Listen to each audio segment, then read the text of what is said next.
மரகத தமால மலர் மொட்டுகளை மொய்க்கின்ற பொன்னிற கருவண்டு போ மாதவன் மார்பினில் வாசம் புரிந்தங்கு மெய்சிலிற் பேற்றும் விழிகள் மரகத தமால மலர் மொட்டுகளை மொய்க்கின்ற பொன்னிற கருவண்டு போல் மாதவன் மார்பினில் வாசம் புரிந்தங்கு மெய்சிலிற் பேற்றும் விழிகள்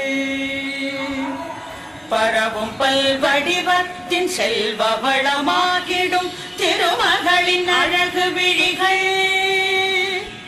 பறிவோடு அந்த இரு விழிகளின் கடை நோக்கு மங்களம் என கருள்கவே.